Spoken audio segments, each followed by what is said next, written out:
Good afternoon. I'm John Hooksma. I'm the editor of eHealth Insider, and this is an eHealth Insider webinar. Today's subject is the introduction of digital dictation at Birmingham and Solihull Mental Health NHS Foundation Trust.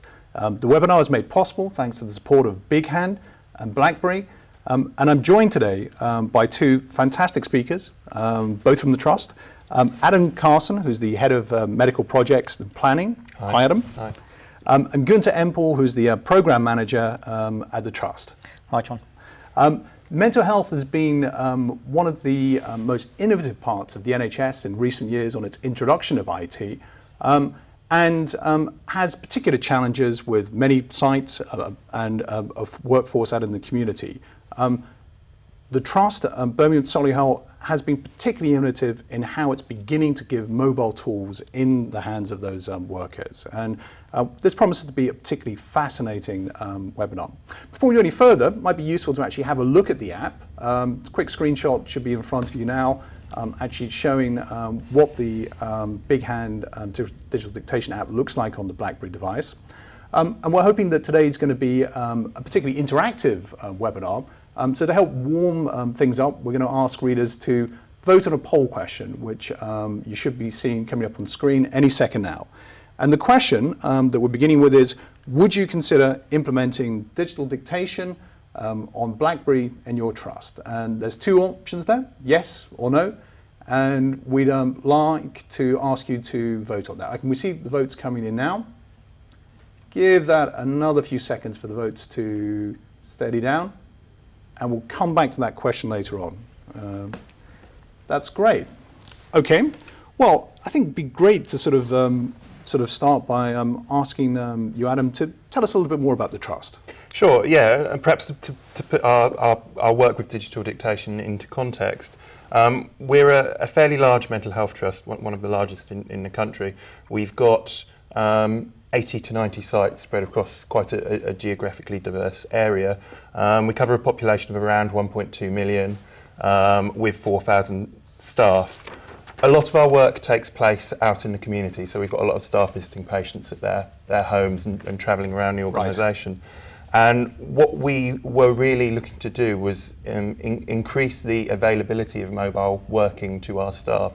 So perhaps in the past they've had to visit the patient, come back to base, check their emails, record on our systems. And over the last few years we've been looking at ways to really improve that. And one of the things we've done is started to introduce BlackBerries to our senior clinicians.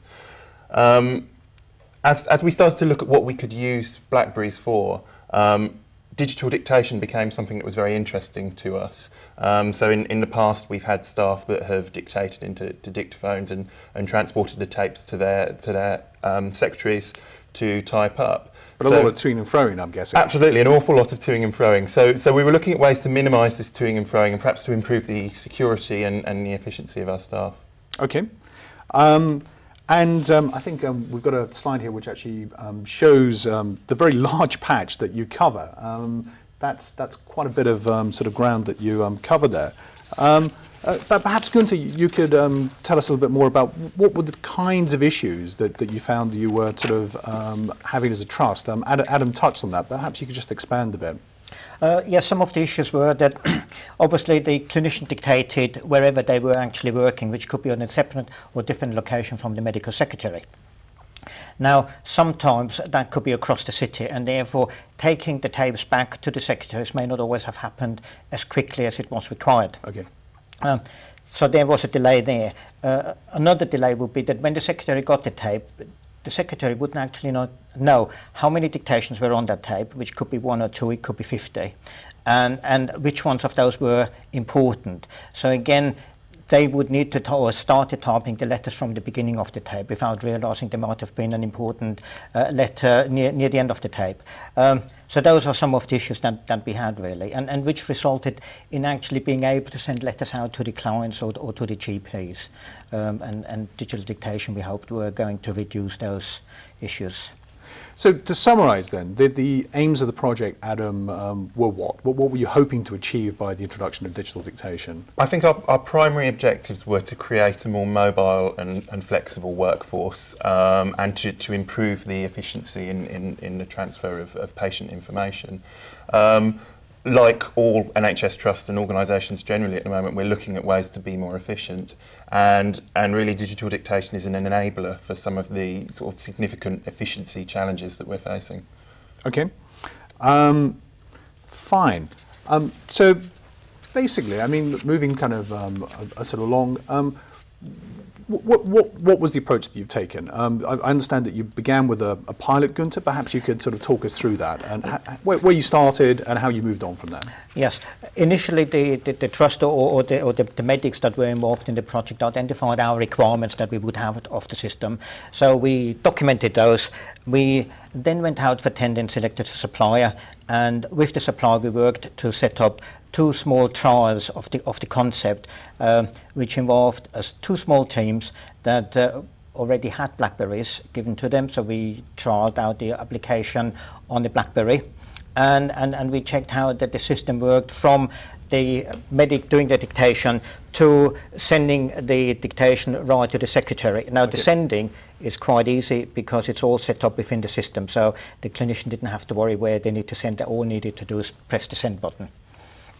And when did you begin the trial? Roughly what sort of time period did that cover? The trial started at the beginning of October 2010 with the 2 small teams, and then run through for a couple of weeks just to prove the concept that the system would actually work for us. Okay, so really testing the concept, making sure that you're getting sort of buy-in from that. Yes. And presumably that sort of initial trial worked out as you hoped. Yeah, the initial trial was very successful. We had 2 teams that were quite supportive of the trial. The one team, or the one clinician, was really enthusiastic about the BlackBerry, so they initially put about 50 dictations through within the first week. That's pretty enthusiastic. Yes, pretty enthusiastic. The second team in the pilot was chosen to see whether a backlog that worked out on that they had worked up on analog tapes could actually be reduced and the workflow could be made more efficient. And again, they were very enthusiastic to use that system. So that was somewhere where you had a real issue that you needed sort of to try and kind of find a solution to. Can you give an indication what sort of size or how long the backlog was? The backlog was roughly between 4 to 6 weeks for that team. One of the reasons why the backlog occurred is because with analog tapes, if the secretary wasn't there or if the secretary was on holiday, then usually no typing would be carried out, because it was difficult to hand it over to somebody else. Digital dictation reduced that backlog eventually to below 1 week, and most of it was enabled because the dictations could be handed over easily to other secretaries for the typing. Okay, so you could have better workflow, be more flexible when staff were either sick or on holiday. Yeah, that's correct, yeah. Okay, so that was the sort of pilot. Take us through what happened next. What happened after the pilot? Well, after the initial trial, we then started to plan how we could roll it out to the wider community. During that phase, the Trust made the strategic decision to move to 2 types of BlackBerries. One was the torch, which they decided to give to medics because it would would be better for other medical applications. Unfortunately, the torch only became only available towards November. So we had to wait a little bit to make certain that the torch worked with the BigHand application. So the actual wider pilot started then from January till April 2011, and then from 2011 we started the rollout. From April 2011 we started the rollout to the other 130 teams. So 130 teams in total. Yeah. And perhaps you can take me through the numbers now. I mean, 130 teams. How many sort of clinicians have you actually sort of rolled out to now? Well, the number of clinicians is about 300, so that includes about 120 consultants and their teams. We've used about 120 medical secretaries, so it's quite a wide area or user base that we have. And since April 2011, we've just hit 48,000 dictations that have gone through the system. Wow. What sort of percentage, or are you able to give that figure, as out of your total number of dictations? Is 48,000 a big chunk, or? Well, I think 48,000 is all that the medics would do, and it's probably probably half of the communications that would need to be sent out to GPs, because we've got a large nurses base as well that would produce documentation that would need to be sent to GPs. Okay. But it's probably over half. Fine. And in terms of why you chose the BlackBerry device, I know that we had a very quick screenshot, but perhaps we should have just touched on why the Trust decided that the BlackBerry platform was something that was suited for providing to clinicians in an NHS Trust. What were the attributes? We've got a fairly long history of using BlackBerry, and we've had the infrastructure for BlackBerry in for some years. In our sort of discussions about making clinicians more mobile, obviously one of the key ways we communicate is by email, as in any organisation. So I guess initially we thought about using BlackBerries for email, and then we kind of built up from there and looked at what other clinical applications we could use on them. Okay. I'm going to use that as a slightly contrived moment to ask another sort of poll question, which is, and I'll ask the same question to yourselves first of all, and then out to kind of viewers. But do you have any concerns with security on the BlackBerry? Has that ever been a sort of issue that you've encountered? No. I mean, we use I'm not a technological person particularly, but we use a sort of in-house BlackBerry infrastructure. So all of the security is within our own network. Everything is encrypted end to end. We can wipe devices remotely if we need to. So certainly security with BlackBerries isn't a problem for us. Okay, well, I'm going to put that question out and ask it to sort of viewers, but if we could call up, in fact, not call up, it's me doing it, poll question number 3, which is, do you have any concerns with security on the BlackBerry in particular? And I'm asking all viewers to vote now. It's another straightforward yes-no one. And we can see the bars moving up and down here. Give it just another second or two to settle down. And then we'll be moving on to what the actual benefits have been and the experience of the implementation. That's great. That's really helpful. We'll close that poll there. I should say as well that one of the features of the webinar is that there's the ability for viewers to submit their questions, and if they could do that as we're sort of going through the webinar, then we'll include those in a question and answer session at the end. So please do submit any questions you have. Okay, so perhaps then if we can now sort of turn, Adam, to the benefits which you realised through the introduction of digital dictation. Well, over to you. Yeah, sure. There's lots of benefits. Some are very clear and some are very tangible, and others are kind of enablers for work going forwards. I think the first thing we saw, and which Gunther touched on in the introduction, is we saw this ability for workload to be prioritised and sent directly to medical secretaries. So okay. it reduced that kind of tapes waiting to be transferred to a secretary. So sometimes a secretary might receive 3 or 4 tapes at once and have a backlog of letters to type up. So with the BigHand system, a medic dictates into their BlackBerry, and it's sent automatically to the secretary. And at the time of sending, the medic can assign a priority to that dictation. So the secretaries are receiving the dictations as soon as they're completed, and they're getting an idea of what priority they are. So immediately that's improving the workflow. Some of the more sort of management benefits are the ability to look at workload and manage workload for secretaries. So, for example, we have admin managers who are set up who can look at secretaries' individual workloads on the system. So they're able to see if, for example, one secretary is very busy and move some of those dictations to another secretary, and it kind of helps with that sort of workload balancing. And presuming that's completely new type of workflow to have in place. Absolutely, it's just information that we didn't have at all before, unless someone said, well, I've got a lot of work to do, can someone help? So much more informal previously. Yes, absolutely, absolutely. Okay. And in terms of then of kind of having sort of better kind of staff rostering and identify where you're going to have gaps, presumably it helps with that as well. Yes, absolutely. And we've been able to think about how we cover staff when they're off sick or when they have a long period of leave, maybe maternity leave. It allows us to manage that workflow much better and balance things around. Okay. So what are the other sort of benefits that you've realised so far? Well, I think I keep referring to it as an enabler for other work going forwards. We're obviously looking at where we can make efficiencies as an organisation, and as I said earlier, we're spread off across quite a number of sites, and we're looking at how we can consolidate those sites into sort of better, bigger facilities across the city. So obviously what that will mean is having more medical secretaries in one place, and really digital dictation allows us to make best use of economies of scale of having bigger sites and hopefully drive efficiency going forwards. Okay, I'll feed a question here which one of the kind of viewers has asked, which seems appropriate at this stage, which was, does the digital dictation system, does it support outsourcing if you needed to at some point in the future? Yes, I think so. I mean, it's not something that we as an organisation are looking at the moment, but the principle is fairly simple. The dictation is done by the medic.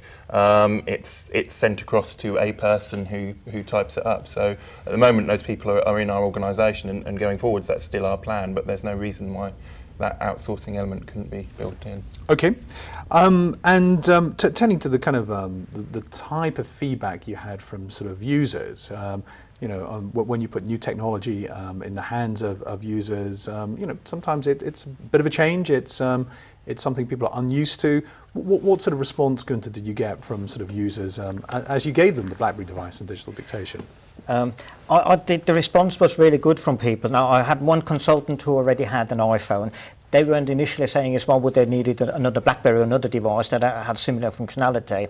But when we sort of explained the concept of actually sending dictations from wherever he was, and he was a consultant that not just covered the Birmingham area, he started to trial this immediately but couldn't, because when we had the training session, he came back and said, well, it's not working for me. And I said, well, one of the reasons is because you haven't been set up yet, because you hadn't got the training. But he actually tried it out once he was given the device, so he was very happy with that. Another consultant referred to the product and actually to use of it as being very sexy, which I didn't know where the concept would come from, but I thought it was quite amusing. Well, it's not often NHS IT gets called sexy. So. Well, that's yeah, but nevertheless, my point was he was using the device for dictating, which was our aim. So therefore, was very happy with whatever his opinion or positive opinion was. And was it seen as kind of as something which was an advance from what they were used to previously? I mean, you know, an app on a mobile device, it's very forward thinking for a trust. Yes, and actually a lot of our doctors are relatively forward-thinking, and they're really coming onto the use of technology and how technology can support and benefit their clinical practice. So I think on the whole they were very happy to accept the use of a mobile application to support their work and to make it more efficient. So we've talked about the sort of the consultants and some of the clinicians. What was the response of the medical secretaries? Because obviously that they were kind of directly affected by these changes and how they'd worked previously. What sort of response did you get from them? Perhaps Gunther, yourself. Again, I think the medical sectors were already used to part of that technology, so they would be used to headsets, they would be used to foot pedals, so it wasn't a change. The only change for them was that the dictation would now come on the PC, on their PC, that they could actually see it in an inbox, so it was similar to an email system that they were used to. Some of them reckoned that the quality of the recording was a lot better. It was much easier for them to stop and replace the recording. And one advantage that they really found was very good. They could see how long a dictation was, so that gave them an idea of how long they would actually take to type that letter. And they felt that was quite positive, because certainly when a tape came in, they didn't know when they started the dictation how long it would take them. So there they could actually prioritize themselves which letters they wanted to cover and whatever quickly. And so they found it really beneficial. What sort of concerns did you have from medical secretaries as you introduced digital dictation? Because again, change is unfamiliar, you know, human nature being what it is, concerns are understandable. I don't think I can recall any major concerns with secretaries. Some secretaries, which were very used to the tape recordings, did voice at one time that the quality may not be as good, but the system was very reliable. They didn't ever have to go back to the consultants to say, can you retype or redictate the dictation, because the quality was good. So I didn't have any negative concerns from secretaries at all, really. Okay. What about sort of practical issues? Did you have any teething problems? You mentioned earlier on there was a couple of sort of mild bumps. I think with introducing any new technology in a trust, there are teething problems. I was personally surprised how many different BlackBerry devices and operating systems we had on those devices. So why in the initial trial we had come across some BlackBerries with some operating systems that didn't work quite as effectively, but we could identify those problems and they were overcome quite easily. The other issues were probably more that one consultant, their dictation didn't come through on the BlackBerry very clearly. So the secretary was initially a bit frustrated because we couldn't understand why the quality issues were. I think it then was traced back as the way how the consultant recorded and also the places where she recorded, which added a lot of background noise. So we had to try. What sort of places was she recording? Well, I think she recorded walking down the high street, really, although because she could hold the device like a mobile phone, so she could make those dictations.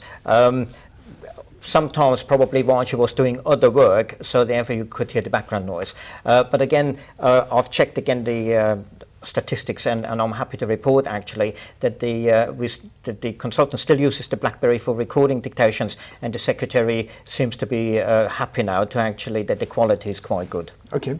And given that the introduction of the technology depends on having good sort of mobile reception and wireless networks, I understand there were a couple of teething problems on that front. Well, I think during the implementation, the Trust actually brought on stream a new hospital built, and therefore some consultants had to move into that hospital.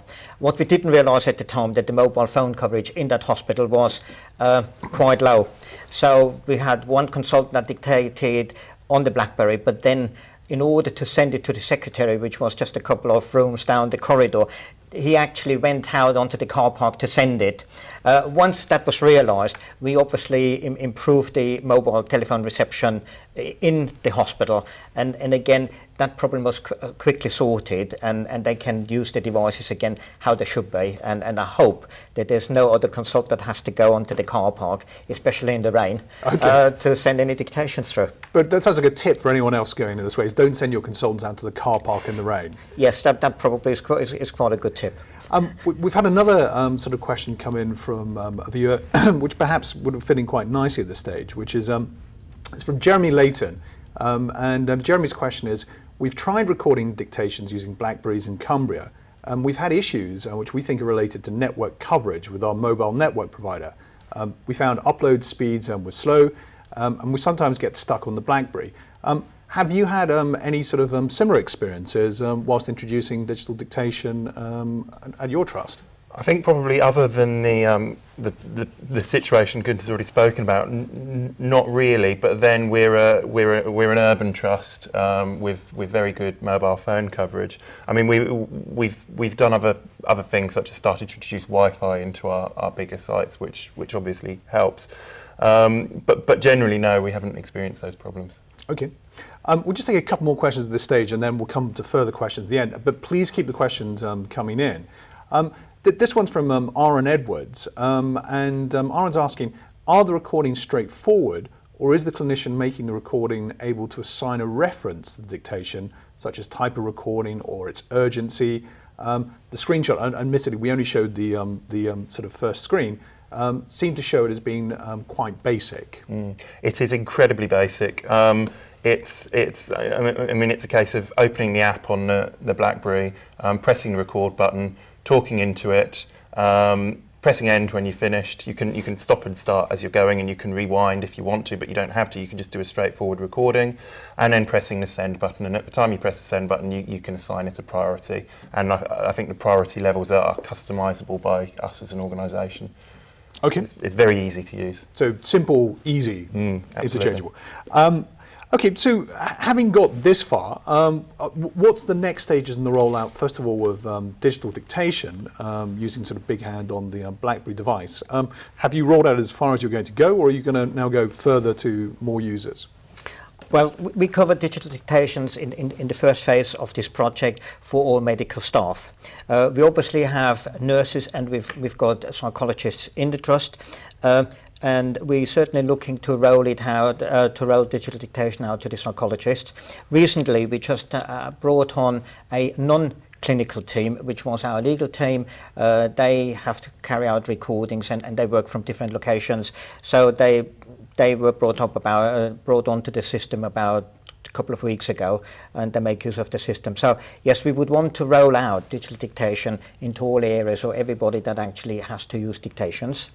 Where do you think ultimately, what's the full potential? Could you see it sort of reaching most clinical staff that have to record letters or note-taking in other form? Perhaps, Adam, you could pick up on that. Yes, absolutely. I think that at the moment we have a large base of predominantly nursing staff who type directly into systems, type letters, type clinical notes.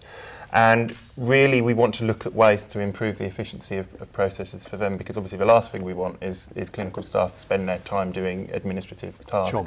So the potential of digital dictation and perhaps going forwards linking digital dictation with speech recognition or directly integrating it with our patient systems, the benefits to us seem very clear. Well, I was going to touch on that sort of a little bit later on, but perhaps we could address that now. So in terms of kind of, rather than sort of nurses having to key in sort of information, you were talking earlier on about the potential, at least, of investigating how digital dictation could be used to enter patient information into patient record systems. Yes. And could I just ask you to expand on that, Adam? Yes, well, we're currently implementing a new patient information system, Rio, and I think historically the way patient information systems have been viewed is something that's separate from clinical practice. And there's always sort of a reluctance to use systems with clinical staff. So what we really want to do is we want to have a system in place which supports staff in their clinical practice, and a lot of work has gone into the sort of design processes for our new clinical system to assist that and to really ensure it supports the work clinicians will do. Now, implementing digital dictation alongside that and integrating it with the Rio system will allow us to give clinicians a much more efficient way of inputting information. And perhaps taking it a step forward, we've started to run pilots with speech recognition. So we've got a number of staff using speech recognition, some of which absolutely love it and can't be parted with it now, and some are finding it more challenging. But this is really what we see the future direction as being.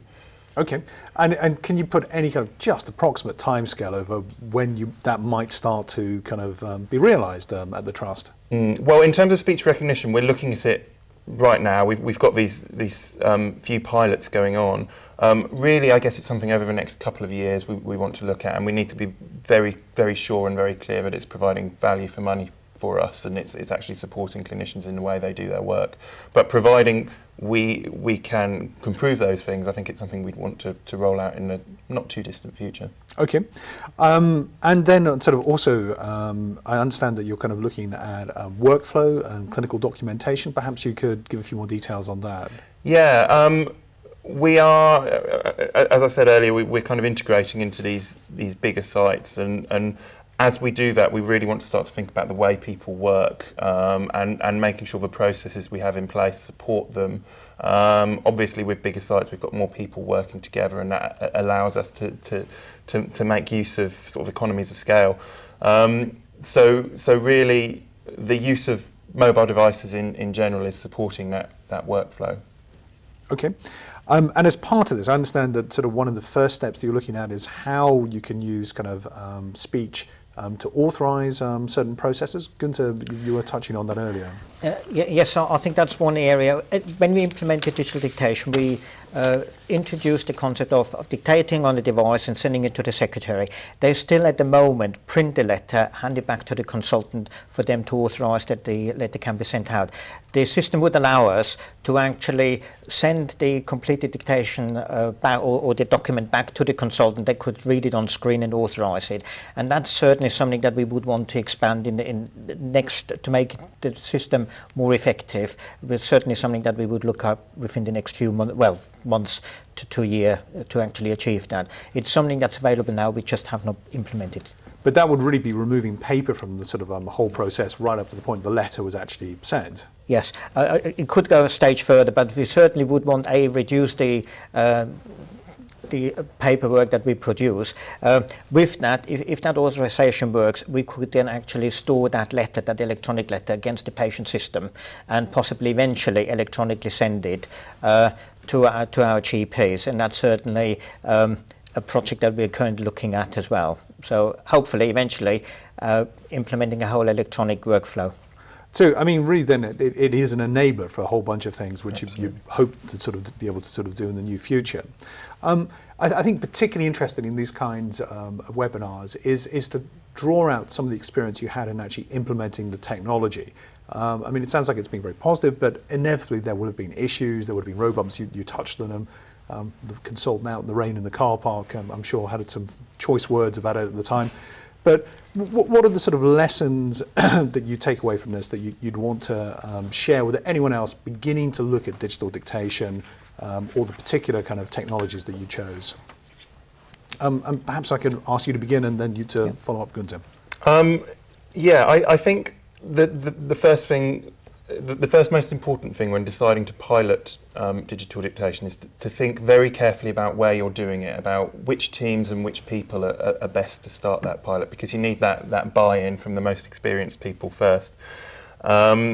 So we spent quite a lot of time deciding on the teams and deciding on the people and understanding the technology we already had. And once we had that view, we found we were able to run a very successful pilot. Okay.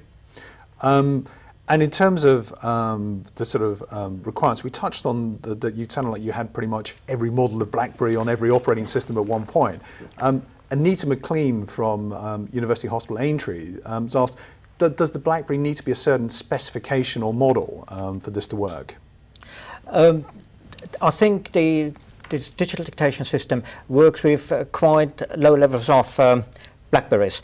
I think it also depends though what you want to do and what use you want out of the BlackBerry. Because we wanted to give our clinicians a means to look at other clinical applications, the strategic decision by the Trust was taken that we wanted to go with the best model that we can make available, which was the Torch, which gives you a larger screen, etc. And we had to make certain that the BigHand tested the operating system and the applications with that. And that was very successful. So I think go for the best model that you can have, because it probably gives you a better screen, it gives you a better coverage, it gives you more applications, flexibility in the future. And I know I should have asked the question sort of much earlier on, but is it the actual, the BlackBerry's microphone that you're using? You don't need some peripheral or some plug-in? I mean, there's a number of ways you can do it. You can just use it as simply as using the BlackBerry as a phone, but you can use headsets or headphones or whatever is most convenient. And how do your staff use it? Is it a combination of it? An absolute combination, yeah. Whichever way they prefer to use it, really. Okay. So in terms then of kind of lessons learned and issues that you sort of identified, we talked about some of the technical sort of issues about making sure you've got sufficient mobile phone coverage, a network, etc. In terms of the people and the processes, Gunther, perhaps you could talk to that. Well, I think implementing digital dictation, one thing I came across is, although we had the trial, which should have been 2 small teams, very quickly, as usually is with projects, people wanted to add more because it seemed to be very successful. They wanted to add more people, and because they had a business need. So one of the aspects is be aware of project creep, but on the other hand, if you want to keep buy-in from your users, then you'll have to be a bit more flexible. And yes, you need to have this user buy-in. Technical issues, I think we've covered already.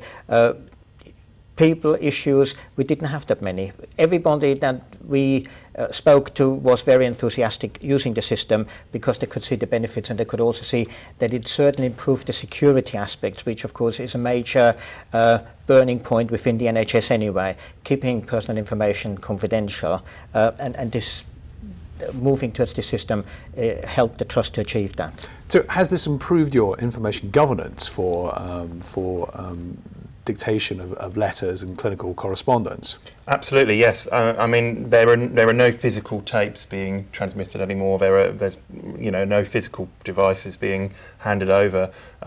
Everything's done digitally. It's encrypted end to end. It ends up right with the right secretary at the right time. So it's reduced that risk of losing tapes or losing information. I was intrigued that sort of he says sort of Gunther that although described as project creep, having more people asking to come on board and start using devices. It sounds like there's been a success, and you've had a lot of demand from users say, hey, me next.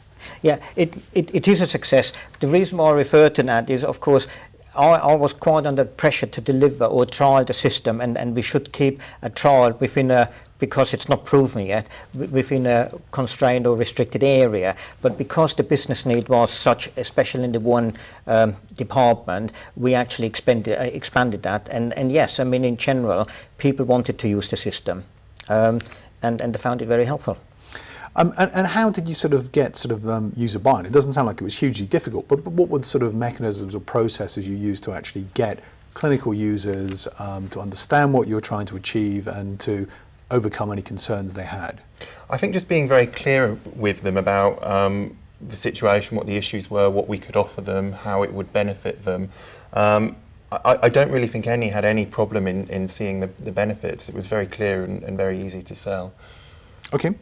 And in terms of, obviously you'll have had a business case that you put together for this. There'll have been a return on investment that you made a calculation on. But are you confident that you'll see the return on investment that you based the business case on? Yes, absolutely. There were many aspects to the business case, not all of which were financial. I mean, a very clear one is the information governance aspects, and very clearly we can put a tick in that box already.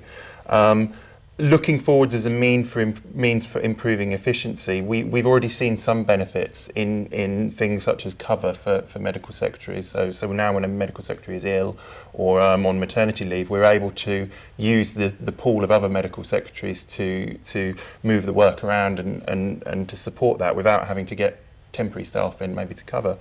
Going forwards, looking at organisation-wide efficiencies and making use of some of those economies of scale, it's very clear how digital dictation is a piece in a bigger jigsaw to support that. So that bigger jigsaw about mobile enabling your workforce and this being a step towards that, has that provided the stepping stone you were looking for? And just to kind of outline again, what are the next pieces of the jigsaw you're looking to put in place? Just to kind of introduce at this stage another question that's come in.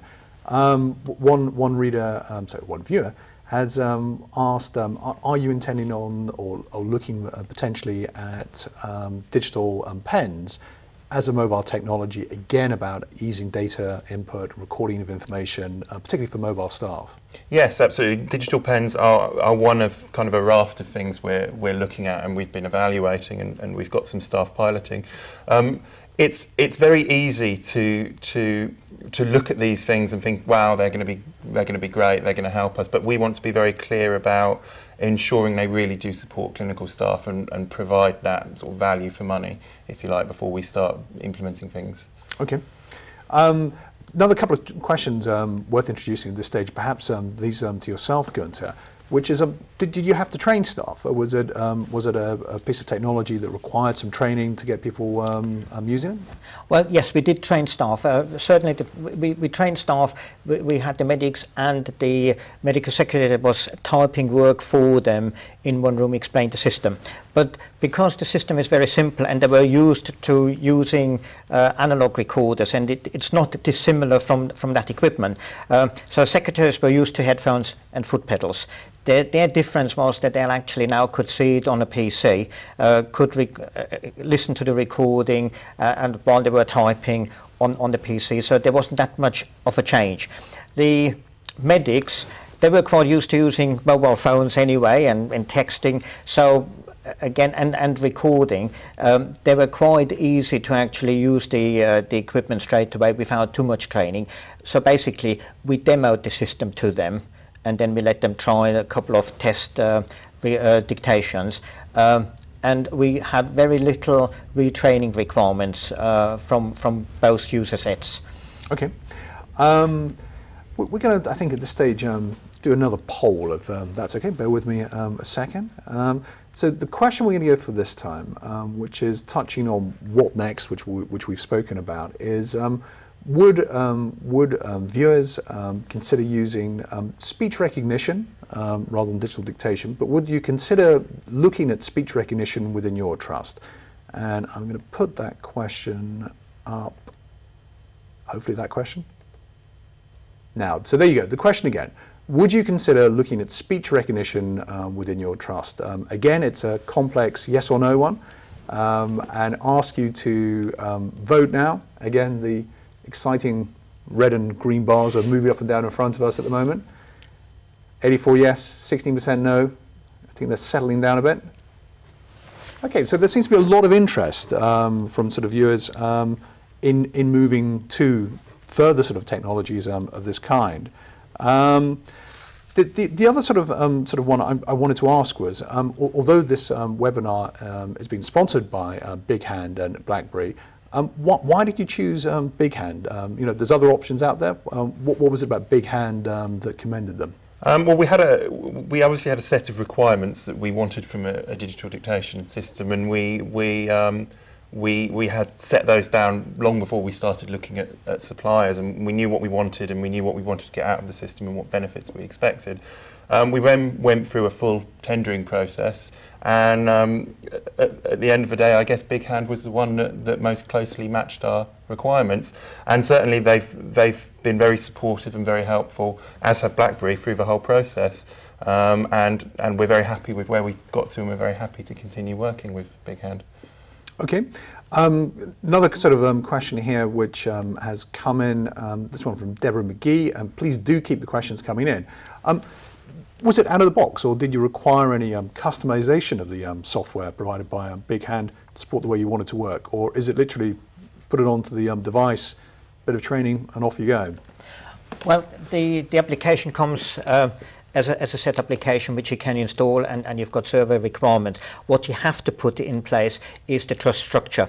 So for example, you'll have to set up the medics in the right team and the secretaries in the right team, so that the workflow goes automatically to the right secretary. So when a medic dictates, they don't have to select a secretary to send the dictation through. They'll just send the press the send button, and it goes to their secretary and to their team. So that's the work that is required in putting BigHand into an organization. You need to set up the organization structure to make it work. Okay, so it's about your processes, it's yes. about the organization, as it is with so many sort of technologies, getting the most from them. And as a sort of pioneer trust, have you had sort of much interest from other trusts, either in your part of the country or nationally, coming to see what you're doing, or kind of you know, looking for pointers on how to go about introducing digital dictation? Yes, absolutely. I think we're always happy to talk to other trusts about what we've done. We've certainly had interest about this and other sort of technological developments that we've made. Okay, I imagine you get a lot of interest on the integration with Rio. You know, if that's sort of coming in the near future, I'm sure there's many kind of viewers and EHI readers be interested in following up on that. What I'd like to do at this stage is, if you can cast your mind all the way back to the beginning of the webinar, we asked a poll question about would you consider implementing digital dictation on your BlackBerry in your trust? And what we're going to do, which shows a striking lack of imagination, is ask the same question again, and let's see if that number's moved at all. Now, here we go, we're going to issue the poll, and once people have voted, if you could vote now, it's again on your screen, yes, no. We'll do a before and after comparison of the numbers. Okay, just let those settle down a touch. See if you guys have been effective ambassadors for, for the virtues of it. Okay, well, earlier on when we began, it was about 80% said they would consider implementing digital dictation on the BlackBerry. And by your powers of persuasion and the experience at the Trust, that figure is now up to 93%. So I think you've convinced sort of folks out there that this is indeed sort of way ahead. I'd like to ask one more sort of question, and then perhaps if we can have a bit of a discussion about this, is in terms of that wider sort of drive towards adopting mobile applications in healthcare, what you see as the biggest kind of barriers that need to be overcome. And here we're talking mobile applications as a whole, not just simply digital dictation or speech recognition. So I'm going to put that poll up, and that poll is, there we go. Okay, so what, if any, do you see as the barriers to adopting mobile applications in healthcare? Is it budget? Is it about security? Is it that there's no business need, so why do it? Or is it about user resistance? And again, I'm asking everyone to vote here. This time, it's a tricky one, 4 different options, but if you could pick what you see as the biggest barrier to mobile applications as a whole, not just digital dictation, and vote on it now. And those numbers are moving around quite a bit this time. Although, interestingly, there's nobody has clicked on no business need. Don't jump in there now, just because I've said that. Okay, well, so the numbers on there are coming in as follows. On budget, 65%, 61% are saying budget's the biggest issue. 11% are saying security. 0% are saying no business need. And 11% saying user resistance. I think that broadly reflects the discussion we've been having, the similar types of issues which have been coming in. I think we've got some time for some final sort of questions from the audience. Let's just have a look what else we've got here. In terms of kind of benefits realization, what sort of benefits realization did you actually carry out? I mean, have you been able to sort of measure cost savings, for instance, at the moment? Everyone knows the £20 billion Nicholson challenge the NHS has got to grapple with at the moment. Does this actually translate to pounds and pence? I think certainly in terms of the sort of covering, being able to cover for staff, we've seen an improvement. We haven't yet been running in a full form for a year, so it will be April, and that's the point where we really want to start looking at tangible benefits. We've seen some very clearly already, as as I mentioned earlier, but we need to sort of put those down on paper and evaluate them in a much more formal way. Okay. Aaron Edwards has come in with a couple of questions here, and again, these are quite specific ones on how it sort of actually works, the device, which is, what's the impact on battery life? A key question for any kind of mobile user. And then, is there any data from the recordings actually saved on the device itself? What happens if the handset gets stolen? Perhaps... I'm not aware of any battery issues. I've used it myself, and I don't think it has.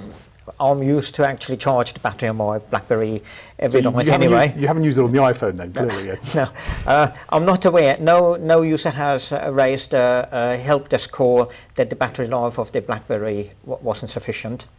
The other question about security, because we control security from within, there's nothing stored on the BlackBerry. And should the BlackBerry be locked, the BlackBerry is password protected and locks when it's not used after a given period of time. Have you actually had to do that with any sort of lost or stolen devices? You've had to remotely lock them down? No device has been reported as stolen, as far as I'm aware. I don't know whether Adam has any more information on that. But we also know that we can wipe the BlackBerry if somebody reports it stolen. So if a medic reports that they mislaid the BlackBerry or whatever, very quickly any applications can be wiped off that BlackBerry. So we are quite certain that we minimise any risks on personal information using that device. Okay. And just to kind of go back again, I think this is again interesting in who's got the device. A question from Linda Slaughter. which is, did I understand correctly that medical communications to GPs were being generated via digital dictation, but that nurses weren't yet on the system? So have you got any nurses using the system currently? No, at the moment, in the initial stages of the work, we focused primarily on the medics, but the next stage of our working is looking at other clinical staff, so nurses and psychologists in particular, and thinking about how we can roll it out to support them. The more challenging aspect to that is that they don't always have direct access to administrative support, so that's the kind of hurdles that we have to overcome. But they're a group you plan to get to? Absolutely, yes. Okay. I think that brings us close to the end of the webinar today. I should, by the way, sort of just give the results of the other poll question we asked, which was, do you have any concerns with security on the BlackBerry? 6% said they didn't have concerns. Also, would you consider looking at speech recognition within your trust? We gave those numbers earlier on, but the an amazing 94% of people that voted on that one said they would. So I think where you lead, others are likely to follow. Are there any closing sort of remarks or observations that you'd like to offer? Perhaps Gunther, first of all, about having done this, you know, anyone else that was beginning to look at this technology, why they should, and any sort of 2 things you should bear in mind if you're starting down this road?